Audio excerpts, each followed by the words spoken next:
So Jesus, you are Emmanuel, our God with us. The wonder of that. Help us to imagine that. Help us to grasp some of that truth. Again, it's so hard for us oftentimes. I mean, we know it's true, but yet there are just times that we really don't feel that or think much about that. And so, Jesus, we would ask that just as you've given us this true body and true blood of yours, and that this gift of receiving that is somehow warm, somehow strong, somehow holy, and somehow healing. Be with us now as we also are going to open up the Bible. What we've been thinking about is breath on a page, that every breath is somehow warm, strong, holy, and healing. And there's something else that's on almost each and every page that's also warm, strong, holy, and healing. So Jesus, be with us. We ask these things in your name. Amen. So this morning, I know that there's something broken in me. And maybe there's something broken in you too. And so I've been praying that I'll receive a gift that will go towards this brokenness.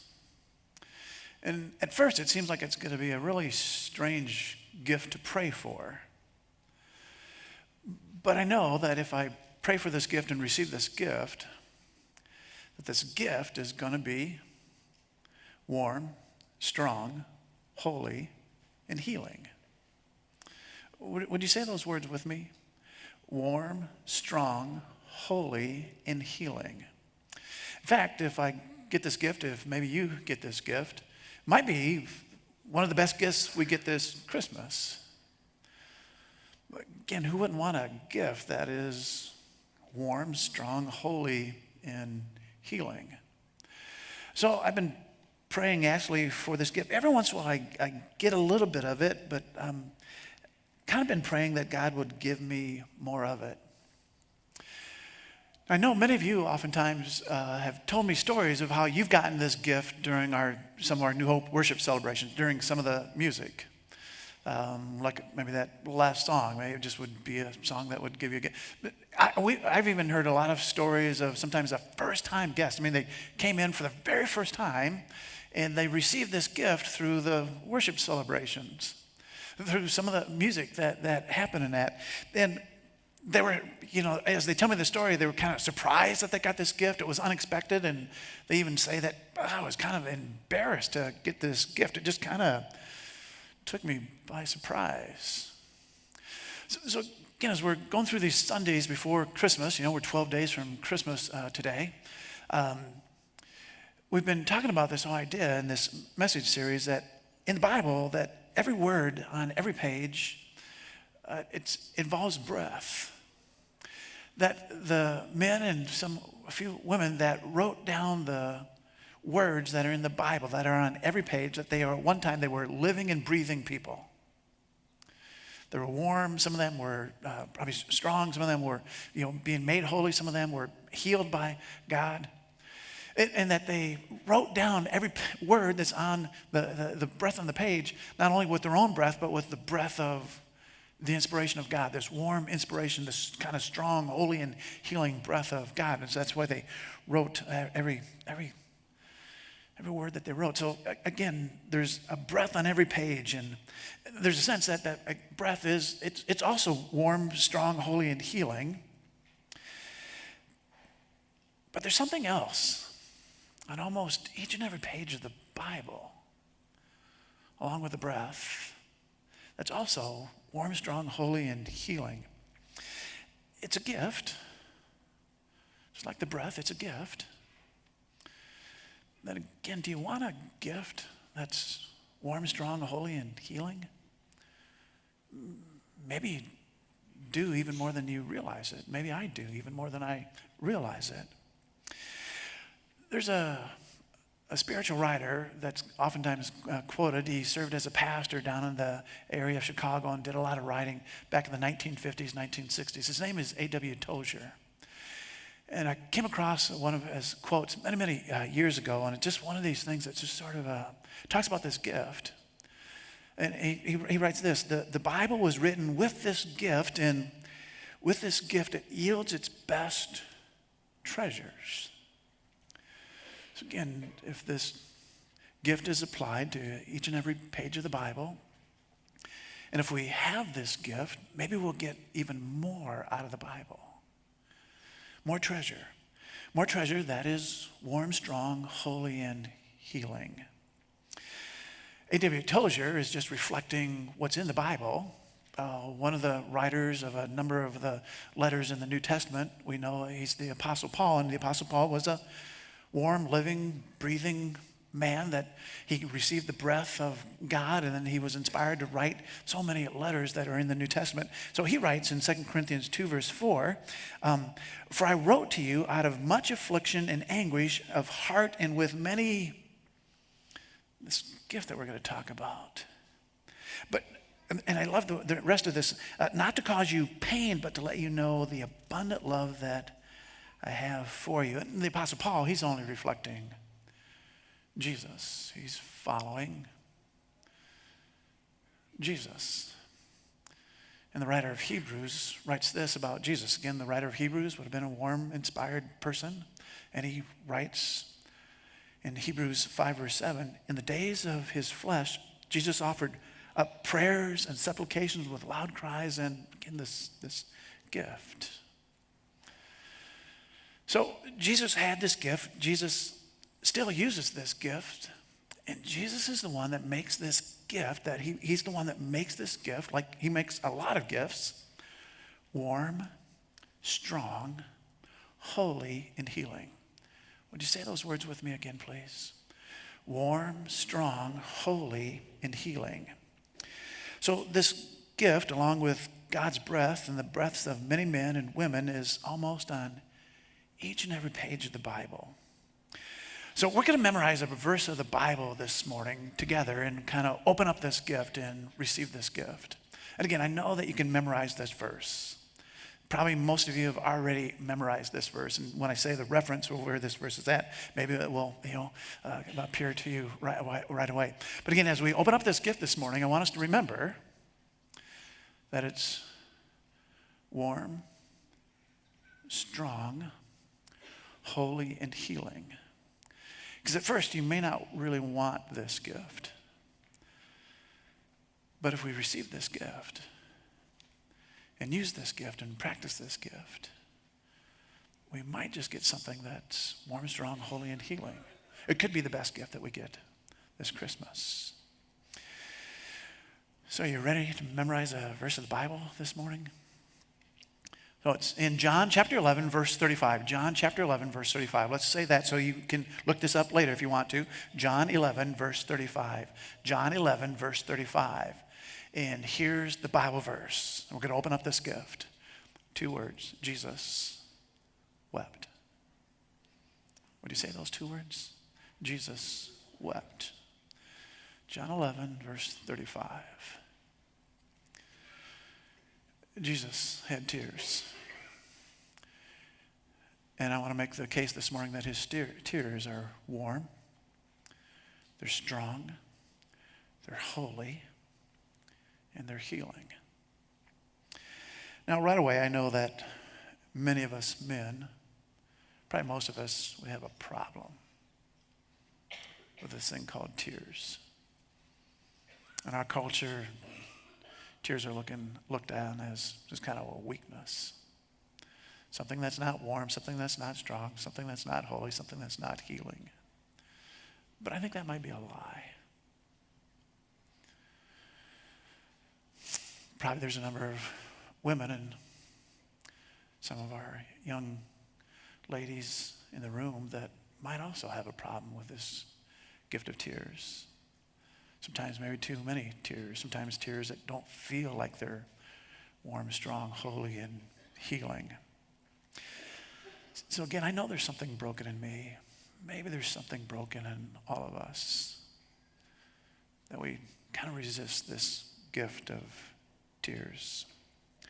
But again, what if this gift, what if tears can be transformed and seen as they're warm, that they're strong, that they're holy, and they're healing. So to go over this quote from A.W. Tozier again, he wrote this, and it's been something that just kind of has been sort of a godly haunting over my life because I'm broken. I don't have a lot of tears. He wrote, the Bible was written with tears, and to tears it yields its best treasures. So again, we're going to see this morning that there's a lot of tears in the Bible. But when Jesus produces these tears and gives them as a gift, I'm hoping that we'll see that they're warm, strong, holy, and healing. To tears, it yields its best treasure. Again, most of the time when I read the Bible, I see some of the tears, but I don't experience some of those tears. So I get a lot of treasure from the Bible. Again, we've been saying, there's breath on every page. There's tears on every page. So as much treasure as I received, maybe there's more. I want that. Maybe you do too. So again, to fill in the blanks from our Bible verses that we looked at earlier, 2 Corinthians 2:4, for I wrote to you out of much affliction and anguish of heart and with many tears, the Apostle Paul with many tears. But not to cause you pain, but to let you know the abundant love that I have for you. So tears that are warm, strong, holy, and healing. Hebrews chapter 5, verse 7 says, in the days of his flesh, Jesus offered up prayers and supplications with loud cries and tears. Jesus' tears are warm, strong, holy, and healing. So this morning, we're going to see some of those tears on a page. In Luke chapter 7 and Luke chapter 8, there are three stories that we're going to look at. At the end of Luke chapter 7, there's this one story. At the end of Luke chapter 8, there are these two stories. And all three of the stories involves tears. Sometimes in the story, very, very explicit. Here's tears, here's tears. You can't miss the tears. So in Luke chapter 7, Jesus is having dinner with a Pharisee. He's invited to a dinner, kind of probably a formal affair. Again, we know that a Pharisee, usually when you think of a Pharisee, when I think of a Pharisee, I don't think of someone that's got a lot of tears. I know that, and I don't think of Pharisees, probably don't think of Pharisees as someone that is warm. There's just a coldness about them. We know that they're kind of strong, but strong in a kind of a self-serving way, strong in a way that just really isn't, it's not the kind of strength that we'd want. And they think they're holy, but it's a holiness that kind of has a smell to it, if you know what I mean.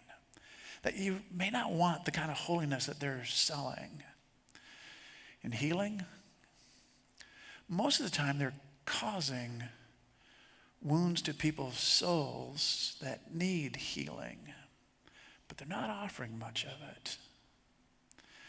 So Jesus is at the dinner table with this Pharisee, and we read in the story at the end of Luke chapter 7 that a woman comes in and she has a reputation. She comes and she falls at the feet of Jesus, and we're told that with her tears start falling on the feet of Jesus. So we're not talking one or two tears here. She just has this flood of tears coming out of here. And it would seem that these tears aren't warm, strong, holy, and healing, but maybe they are. So it creates quite a scene. It's really, really uncomfortable. The Bible even tells us a part of the story that she's putting these tears on his feet, all these tears on her feet, and that she takes her hair and she starts kind of trying to dry up his feet with some of her hair. And again, it just sort of this uncomfortable feeling, and Jesus knows without using God powers what this Pharisee that's invited him to dinner is thinking. So he tells this story. He says there's these two people and they both owe a moneylender a certain amount of money. The one owes the moneylender like $500. Just a huge, huge amount of money in that. And the moneylender forgives the debt. The other person owes like 5, just a little measly 5. And that moneylender forgives the debt too. And then Jesus asked this question to the Pharisee. Of those two people that were both forgiven the debt, which one do you think will love more? Well, the answer is pretty obvious. The one who was forgiven much. And Jesus asked a question. Do you see this woman? Not the reputation. Do you see the tears? Do you see the heart behind those tears? And Jesus makes these tears warm, strong, holy, and healing. I mean, think about it. We're thinking about this story almost 2,000 years later. And I don't know what's happening in your heart, but even as I tell the story, I'm feeling some warmth, some strength, and some holiness, maybe even some healing. Then Jesus looks at this woman and says, at the end of Luke chapter 7, your faith has made you well. Go in peace. Her tears, warm, strong, holy, and healing. In Luke chapter 8, at the end of that chapter, there's a religious man, a Pharisee, a synagogue ruler. We even get his name, Jairus. He's got a 12-year-old daughter that's at his home.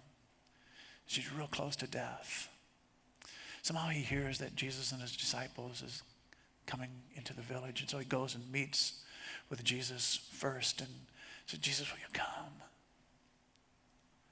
I mean, maybe he's even already got some tears in his eyes, and they don't feel warm, they don't feel strong, they don't feel holy, they don't feel healing. So Jesus starts to go with this man. And then we're told that there is this woman who for 12 years has suffered a great deal, kind of a really horrible disease, kind of a very smelly disease, kind of an unclean kind of thing. And that it says that she's exhausted a lot of her money trying to get healing for this. And you have to imagine, I don't think it's real hard to imagine, that over that 12-year period, there have been some times when she's just had so many tears. And again, she doesn't want to draw attention to herself. And there's this crowd of people kind of crowd around Jesus as they're going to Jairus' house, and somehow she just feels that if I can just get up and touch him, that maybe I can get some healing. So she gets up and the Bible tells us that she felt the healing immediately. And she just tried to kind of slink back into the crowd, but Jesus stops. He says, who touched me?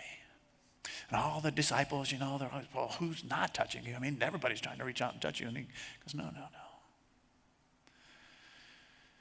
And it's kind of hard to imagine that when the woman comes forward and starts telling her story, that she doesn't tell it without tears.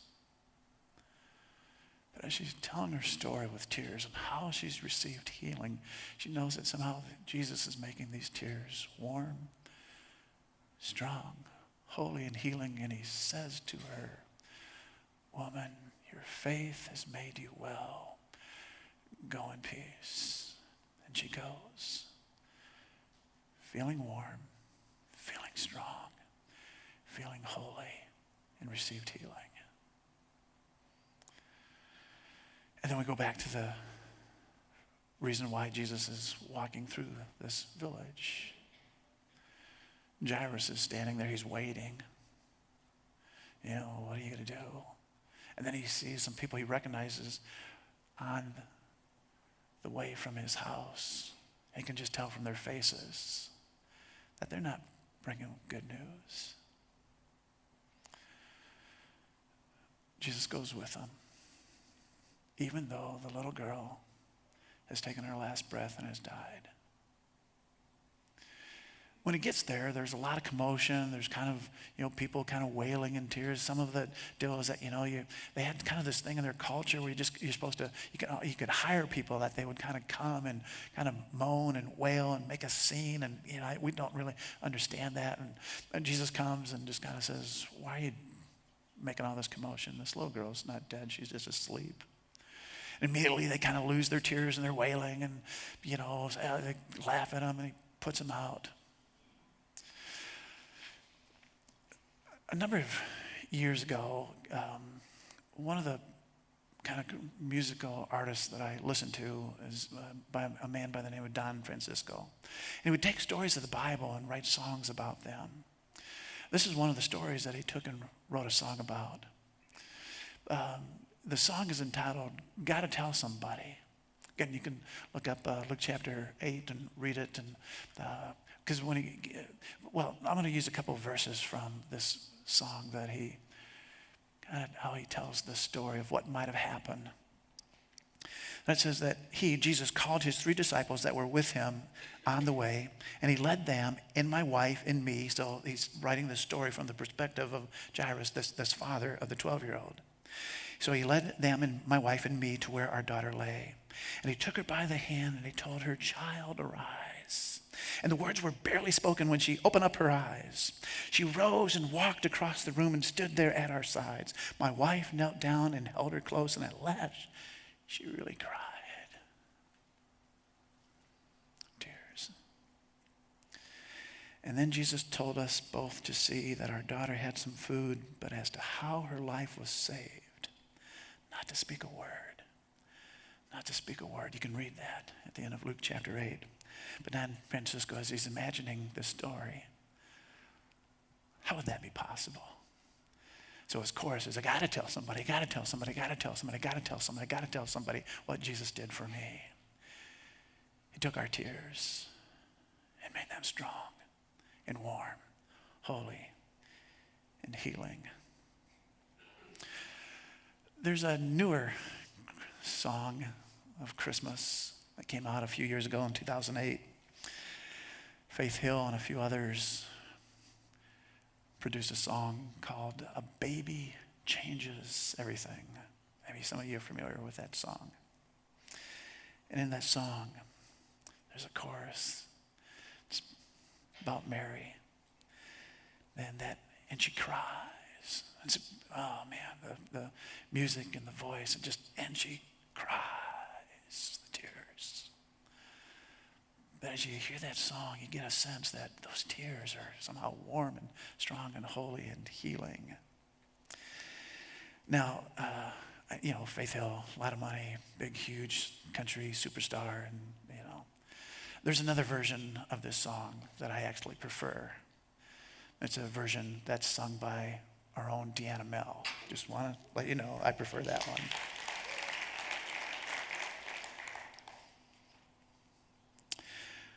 So I'm going to try to wrap up here in a moment. So as a pastor, I have the gift of giving this gift. People are often in my office, and I have trouble receiving this gift, but I don't have any trouble somehow giving this gift, so they cry. Some of you have heard me say that, it's malpractice in a pastor's office not to have a box of Kleenexes. So that box of Kleenexes get used quite often. I'm sure many of you are going to be looking forward to coming and visit me in my office after this. There's something broken in me. So I keep praying for this gift. Every once in a while I get to practice it a little bit. And I'm not talking about, that I come and start sobbing in front of you. You get to see that, I'm not going to probably produce any tears today. But last Wednesday night, our 3rd, 4th, and 5th graders of our school were up here on the platform. And they sang some Christmas songs. One of the songs they sang is this beautiful, beautiful Christmas song called All Is Well. And with those voices and the solo parts of a couple of girls, I sat right over here and practiced receiving the gift of just some tears going down my cheeks. saying thank you, Jesus, for some tears that are warm, strong, holy, and healing. My plan over the next 12 days, and maybe some of you have already done this, is maybe it's part of your Christmas tradition, planning to, once again this year, watch the movie It's a Wonderful Life. Because that movie always helps me to practice some tears. When they flash back and young George is working for old man Gower in the pharmacist's shop, and he's supposed to deliver something and he doesn't deliver it, and he brings it back, and old man Gower is slapping him. Just kind of go into a puddle. And I say, thank you, Jesus, for allowing me to experience a few tears that are warm, strong, holy, and healing. So I want to give you an invitation to join me in praying and practicing with this gift. Because just as there's breath on every page, there's tears on every page. And if there's tears on every page, maybe if we read with some tears every once in a while, more treasures will come out. So there's three kind of ways that I want us to think about this, of praying and practicing for this gift. But again, always with this idea that it's warm, strong, holy, and healing. So the first would be practicing with tears of sorrow and loss. Every Christmas, as we come to Christmas, we know that there's some times that we'll have a blue Christmas. And the reason that maybe we'll have a blue Christmas and maybe there'll be some tears involved with that is because of some sorrow and loss. There's some people that won't be sitting at our table this year. And it might produce some tears. Could be that it's the first year that they're not there. And it just produces some tears. But yet those tears are produced, the reason that we would have tears of sorrow and loss is the very reason that Jesus is born, that we celebrate at Christmas. If the world didn't experience sorrow and loss, why would Jesus have to come? But he comes because of sorrow and loss. So maybe those tears are tears that are warm, strong, holy, and healing. Because you don't cry them without hope. There's a verse in Ecclesiastes chapter 4, verse 1 that kind of talks about these tears of sorrow and loss. The author writes in Ecclesiastes 4, verse 1, again, I saw all the oppressions that are done under the sun, and behold, the tears of the oppressed, and they had no one to comfort them. On the side of their oppressors there was power, and there was no one to comfort them. Tears of sorrow and loss. We can practice them with warm, strong, holy, and healing. The second kind of tears would be tears of joy and hope. Again, tears of joy and hope. That would be warm, strong, holy, and healing. Help me finish this sentence. We laughed until we cried. So again, you're going to gather with some family, and oftentimes when we gather with family, we start telling stories. And oftentimes we tell some of those stories that you make you laugh. You know, you're remembering things. I mean, some of you have a story of years ago. Do you remember the Christmas when everybody had flu and we were all giving up gifts? And so when you get together and you tell those stories and you just kind of laugh and laugh and laugh until you almost cry. Or maybe there's this story of, Grandma, she had just put in a bite of green Jell-O and someone told a funny story and green flew out of her nose and her mouth and all over the place, and you just laugh. Some people have, how they know that it's a successful Christmas is that they have a snort meter. Was it a 1-snort Christmas or a 2-snort Christmas or a 3-snort Christmas? Because there's someone in their family that if they laugh hard enough, they just snort. And you laugh until you cry. There's tears of joy and hope. But the third kind of tears that are warm, strong, holy, and healing might be the tears of just realizing and having some moments of, what does it mean that God is with us? Emmanuel. What we just sang before I started this message. to have some moments of just realizing he's not coming just for the whole world, but he's coming with me. Jesus is with us when we have tears of sorrow and loss. He's the one that gives us tears of joy and hope. He's the one that is with us in all of our tears, all of them. Jesus makes tears warm, strong, holy, and healing. So I keep praying for this gift. Now again, there's a breath on every page. There's tears on every page. Breath on a page, tears on a page. And men, just to speak a word to us, and a warning word, because oftentimes we think that tears are for women and for children. There will be tears, warm, strong, holy, and healing, even experienced by some of us men. Or the warning is, there will be weeping. And weeping is not a gift that you want. Because weeping will be cold. Weeping will be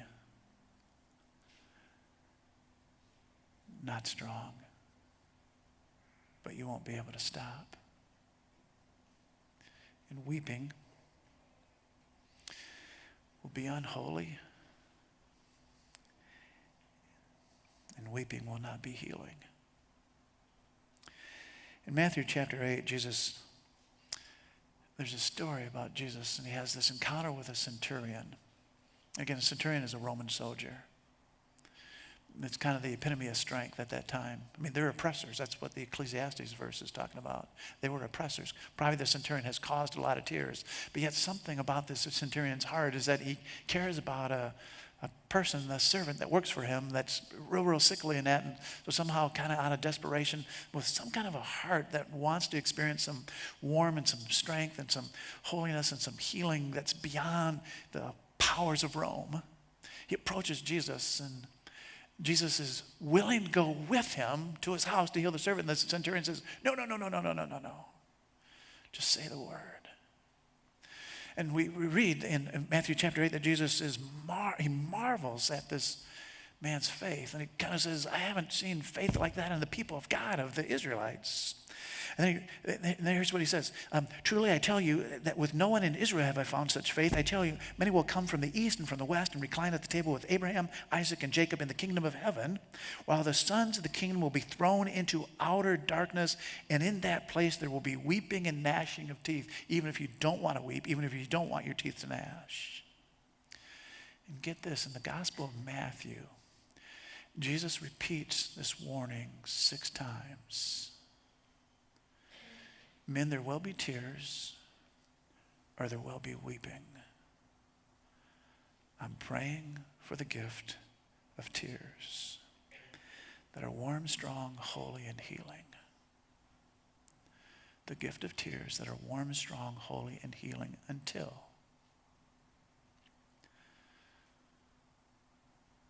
Isaiah, with breath and tears, writes this.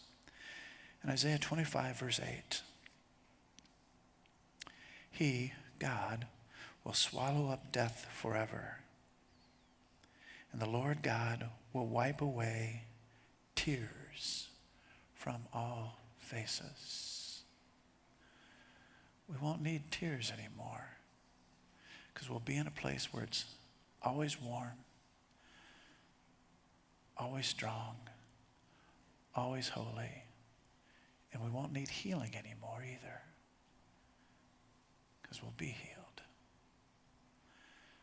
So I'm praying for this gift and praying for some moments of practicing this gift over these next 12 days and even after. Would you stand and pray with me?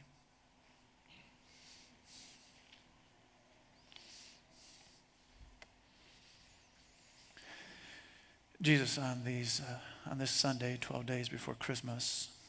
Again, it's kind of a strange message to be thinking about tears. Again, for a lot of us men, it's kind of an uncomfortable message. Probably for a number of women too. But I'm praying for myself, and I'm praying for these souls that matter to you, that are hearing my voice this morning, that you would give us this gift, and you would help us to receive this gift that is warm, strong, holy, and healing. Because Jesus, we know that this gift that you give to us flows out of your love. I mean, without your love, we're just kind of dry bones, but with your love, you give us hope. You give us touches that truly will leave us feeling warm, strong, holy, and that healing is possible for even us men. So we ask it, Jesus, in your name. Amen.